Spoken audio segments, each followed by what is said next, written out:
Bonjour à tous, aujourd'hui on s'intéresse au concours de l'ESA à l'école de santé des armées avec l'épreuve 2024, bien sûr c'est l'épreuve de maths, et on est sur les questions 5 et 6, ce sont des questions où il y a 4 affirmations ABCD et une seule est exacte.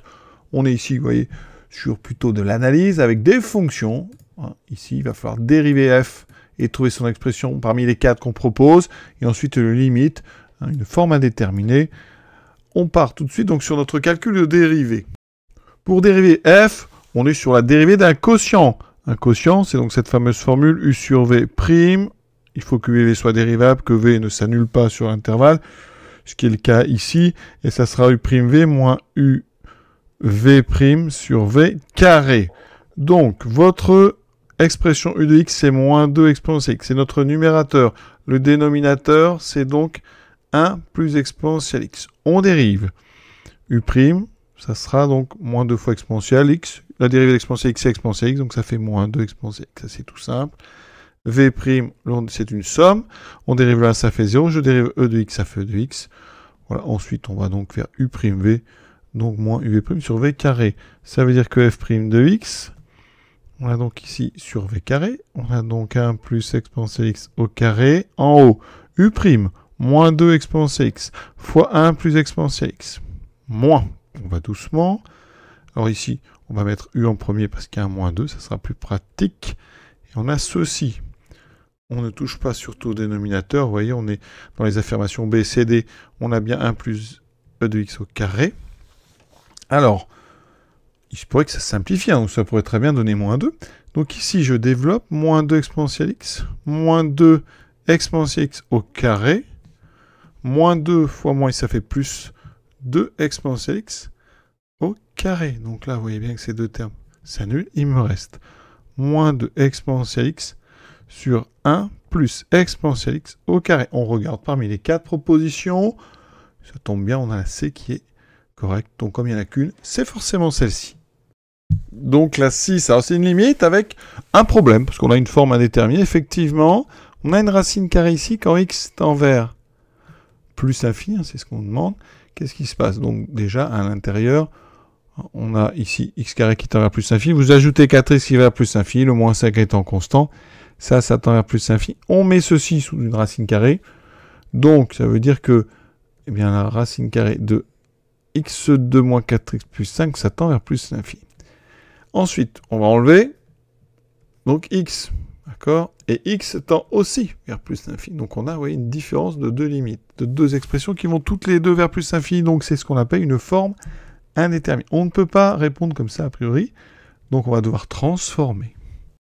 Et là, c'est pas si évident que ça. Hein, parce que quand on a comme ça une racine carrée avec une soustraction, eh bien, il faut en fait connaître l'idée. L'idée, c'est qu'on va transformer, on va multiplier en haut et en bas par la même chose. Mais à la place du moins, entre les deux, vous mettez un plus. Et donc, ça fait ceci. Alors déjà, on peut le faire parce qu'à partir d'un certain moment, on est sûr que ça sera non nul. Puisque ça sera la somme de deux choses qui vont vers plus l'infini. Donc, ici, on considère, on ne l'écrit pas en général, que on travaille pour des valeurs de x où ça sera strictement positif. Ensuite, pourquoi fait-on ça? D'abord, parce qu'en bas, c'est une somme de deux expressions qui vont vers plus l'infini. Donc par somme, en bas, ça tend vers plus l'infini. En haut, on a une identité remarquable. Si vous remarquez, on a quelque chose, donc a moins b, le b c'est x, multiplié par a plus b. C'est toute l'idée d'avoir multiplié par la même chose, mais avec un plus. A moins b fois plus b, vous le savez, ça fait a carré moins b carré. Donc conclusion, eh bien j'obtiens ici, dessous, quelque chose, donc je sais que ça va vers plus l'infini. Et en haut, on a a carré, moins b carré. Mais a carré, on a une racine ici. Il se trouve que pour tout x positif, racine de x au carré, racine de x au carré, le carré est en dehors, eh bien ça fait x. Et pour ça, il faut que x soit positif ou nul. On peut mettre même pour 0. X doit être positif parce qu'on doit le mettre sous une racine, et après au carré, ça vous laisse x. Et donc ça veut dire que là, il va me rester x2 plus 4x moins 5 moins x fois x, c'est-à-dire b carré x2. Ceci se simplifie. Et là, on obtient 4x moins 5 sur racine de x2 plus 4x moins 5 plus x. Et c'est là qu'on voit qu'ils ne sont pas très sympas, parce qu'on a encore une forme indéterminée, vous voyez. On a en haut quelque chose qui tend vers plus l'infini, c'est évident, c'est une expression affine croissante, non nulle. Et ici, eh bien, on a du plus l'infini, donc on a encore ici une forme indéterminée, cette fois-ci par quotient. Les formes indéterminées par quotient, il faut factoriser en haut et en bas par le dominant. Donc, comme on va en plus l'infini, on peut considérer que x est non nul, donc je factorise pour x strictement positif, j'obtiens 4 moins 5 sur x. En dessous, vraiment, c'est des choses qu'il faut avoir fait avant, hein, parce que comme ça, sans l'avoir jamais fait, c'est difficile. On va factoriser dans la racine par x. Donc je fais, enfin par x2, ça fait x2, 1, plus 4 sur x, moins 5 sur x2, plus x. Le x2 va sortir, x étant positif.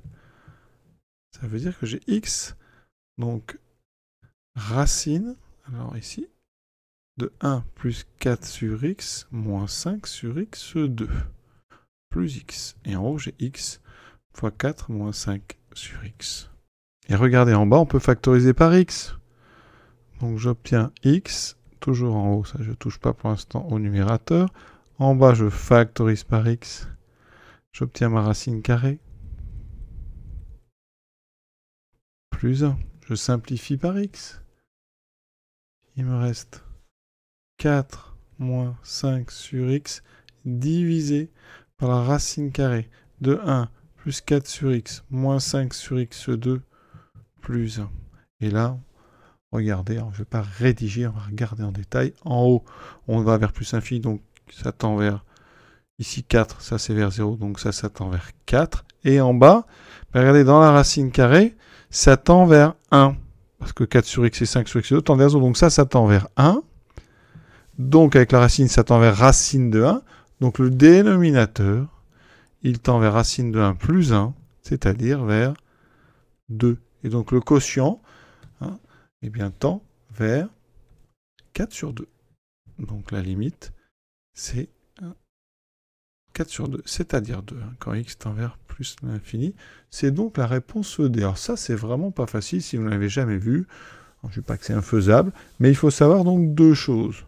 La première, c'est que quand vous avez en plus l'infini une limite du type racine de f de x moins g de x et que c'est indéterminé, eh bien vous devez multiplier par racine de f de x plus g de x. Voilà. En haut, bien sûr, et en bas. Et ça lèvera ce qu'on appelle l'indétermination due à la racine carrée et au moins. Et ça, on en obtient directement. Donc en bas, on a une somme. Donc le bas ne pose plus de problème parce qu'on sait qu'il sera déterminé. Il n'y a plus la soustraction qui pose problème. Mais en haut, vous aurez f de x moins g de x au carré. Et là, on peut avoir plusieurs étapes parce que vous voyez, comme dans l'exercice, on arrive en deuxième étape sur un quotient indéterminé, qui était donc 4x moins 5 sur racine de x2 plus 4x moins 5 plus x. Je rappelle que cette technique, elle s'appelle la méthode d'expression conjuguée. On s'en sert par exemple pour enlever des racines carrées au dénominateur. Si j'ai racine de 3 moins 1, eh bien je vais multiplier en haut en bas par racine de 3 plus 1. C'est la même astuce. En fait, je forme ici au dénominateur une identité remarquable, a moins b fois plus b, qui fera donc racine de 3 au carré qui fait 3 moins 1 au carré. Et en haut, j'ai racine de 3 plus 1. J'obtiens donc racine de 3 plus 1 sur 2. Vous voyez, je n'ai plus de racine carrée au dénominateur. Voilà, ça c'est donc la technique de l'expression conjuguée. Voilà, je vous souhaite une bonne fin de journée. À très bientôt.